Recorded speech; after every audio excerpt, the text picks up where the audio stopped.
بسم الله الرحمن الرحيم، والصلاة والسلام على أشرف المرسلين سيدنا محمد النبي الأمين إلى يوم الدين.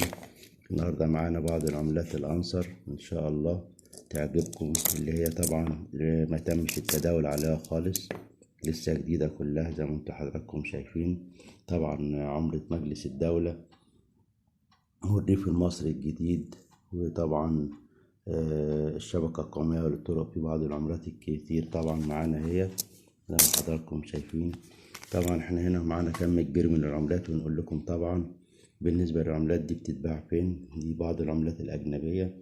معانا برضو العملات اللي هي برضو نفتحها لكم كده إن شاء الله. بعض العملات اللي هي فيها أخطاء في الصك، بالنسبة للعملات ديت اهي.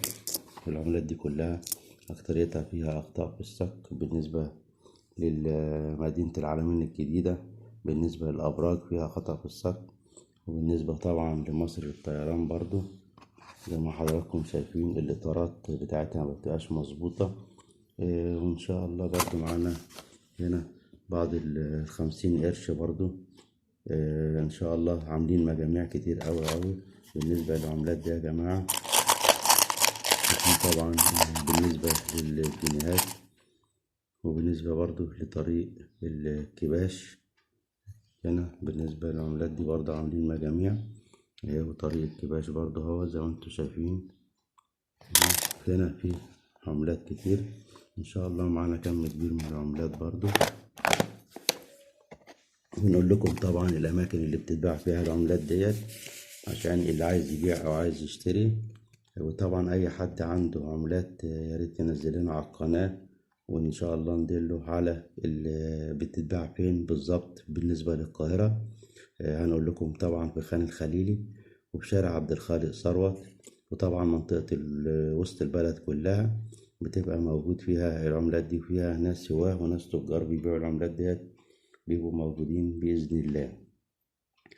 طبعا منطقة الحسين فيها، وطبعا في دمياط في سوق الحمام زي ما حضراتكم قلنا في فيديوهات قبل كده، والمنصورة موجود فيها، والمنوفية وطنطا والمحلة، وطبعا وسوهاج وأسيوط.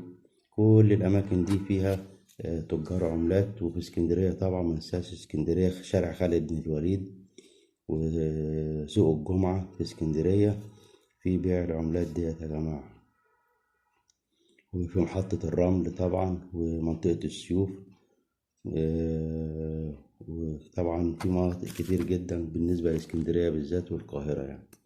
وإن شاء الله تعملوا لنا لايك للقناة، وإن شاء الله نجيب لكم كل جديد. ودي طبعا عملة هي برضو 2005 نص جنيه. هنا في برضو 2005 اهوت نص جنيه. احنا مفقطين العملات زي ما حضراتكم شايفين. هنا برضو ما ننساش برضو 5 مليم والعشرة قروش والحاجات ديت بتاعت زمان. فضلا وليس أمرا الاشتراك بالقناة وتفعيل زر الجرس بالكل عشان يصلكم كل جديد. والسلام عليكم ورحمة الله وبركاته.